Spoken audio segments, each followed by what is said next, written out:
రాజకీయాలలో ఈ కుర్చీ పైన మనమే కూర్చోవాలి అని చంద్రబాబు నాయుడు ఎప్పుడూ కూడా కలలు కంటూ ఉంటాడు. అందుకే ఈ కుర్చీ మనకు అధికార కుర్చీ కావాలంటే ఖచ్చితంగా అవతల వాళ్ళపై దుమ్మెత్తిపోయాలి, అబద్ధాలు చెప్పాలి, నోటికొచ్చినట్లు తిట్టాలి. అలా తిడితేనే, అలా అబద్ధాలు చెప్తేనే, వాళ్ళని ఎలాగోలా ప్రజలలో తక్కువ చేయిస్తేనే మనం అధికారంలోకి రాగలం అని నమ్మేటటువంటి వ్యక్తి చంద్రబాబు గారు. నిజానిజాలు ఆయనకు అక్కర్లేదు. అక్కడ ఏమీ జరగకపోయినా జరిగిందని చెప్పేస్తాడు, ఏమీ చేయకపోయినా చేసేశానని చెప్పేస్తాడు. దానికి ఉదాహరణే రాష్ట్ర అప్పులపై కానీ, జగన్మోహన్ రెడ్డిపై చేసే వ్యక్తిగత విమర్శలు కానీ, సోషల్ మీడియాలో నెటిజన్లు ట్రోల్స్ చేస్తుంటారు. గొడ్డల పార్టీ ఎవరిదో తెలుసా తమ్ముళ్ళు అంటూ చంద్రబాబు మాట్లాడిన మాటలు ఇప్పుడు సోషల్ మీడియాలో వైరల్ అవుతున్నాయి.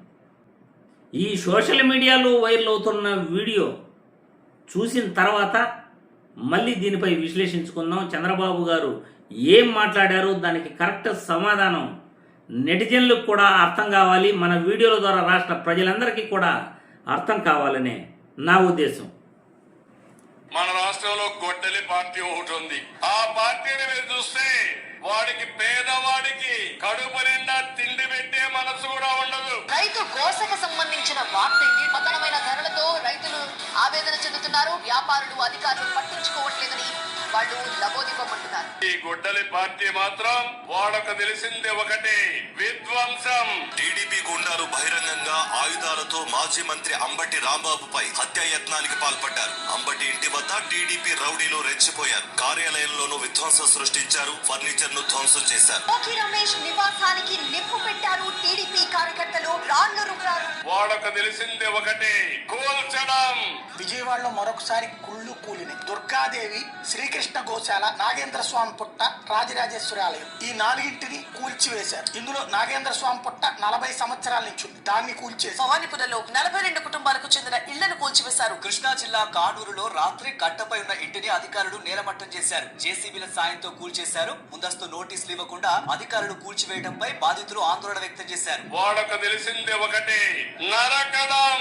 నాడులో రాజకీయ కక్షతో వైఎస్ఆర్సీపీ కార్యకర్త రషీద్ దారుణ హత్యకు గురయ్యాడు. వినుకొండలో కొబ్బరి బొండాల కత్తితో మాటు వేసి నడి రోడ్డుపై విచక్షణారహితంగా దాడి చేశాడు టీడీపీ నేత తమ్ముడు. నిందితుడు పట్టణ తెలుగు యువత నాయకుడి తమ్ముడు జిలానీగా గుర్తించారు. పల్నాడు జిల్లా గురజాల నియోజకవర్గంలో దారుణం జరిగింది. టీడీపీ నేతలు అధికార మద్దతుతో అత్యంత పాశవికంగా వ్యవహరించి వైఎస్ఆర్సీపీ కార్యకర్త సాలమన్ పై దాడి చేశారు. పచ్చమూకల దాడిలో చూశారుగా, ఇట్లాంటివి చెప్పుకుంటూ పోతే, ఆ వీడియో చూపించుకుంటూ పోతే చంద్రబాబు యొక్క చరిత్ర, తెలుగుదేశం పార్టీ నాయకులు వాళ్ళు ఏం చేస్తున్నారో అధికార పార్టీలో ఉండి ప్రజలందరికీ కూడా తెలియజేయచ్చు.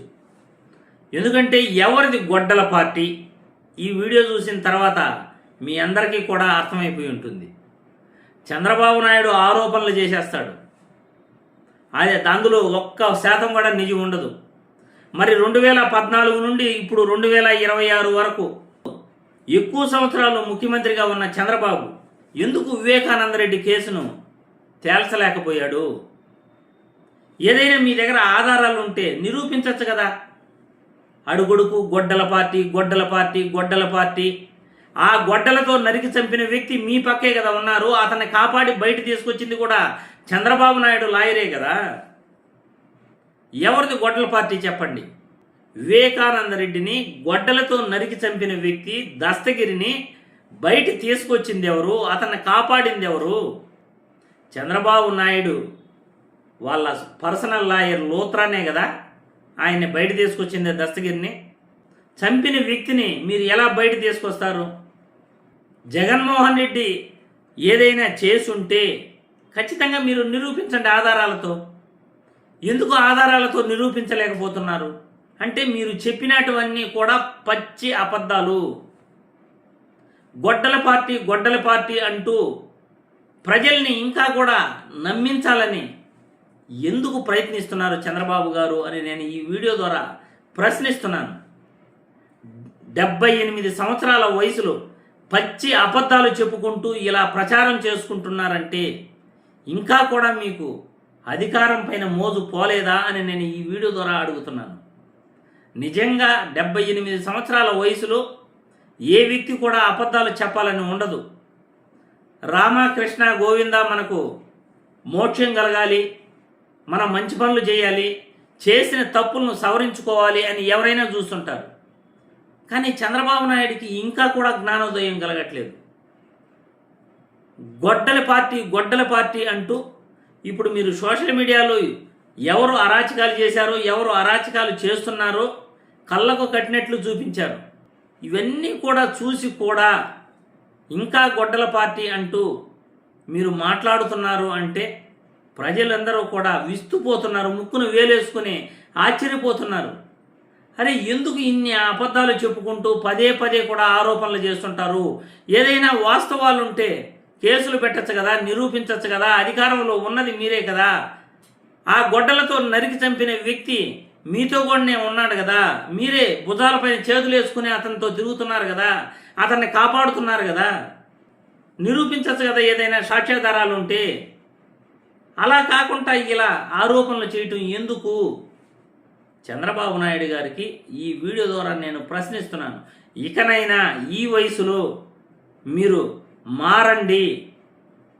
మారకపోతే ఎప్పటికీ కూడా మీరు చరిత్రలో ఒక రావణాసురులాగా మిగిలిపోతారు. రాముడిలాగా అయితే అసలు మీరు చరిత్రలో మిగలరు. ఒక రావణాసురుడు కీర్తి ఎలా ఉంటుందో రాష్ట్రంలో చంద్రబాబు నాయుడు అనే వ్యక్తి కూడా పరిపాలించాడు. ఆ పరిపాలన ఎలా ఉండేదంటే ఇలా ఉండేది అని చరిత్ర భవిష్యత్తు తరాలు వాళ్ళే చెప్పుకుంటుంటారు. మరి ప్రజలు మీ అభిప్రాయాలను కామెంట్ల రూపంలో తెలియజేయాల్సిందిగా వీడియో ద్వారా కోరుతున్నాను.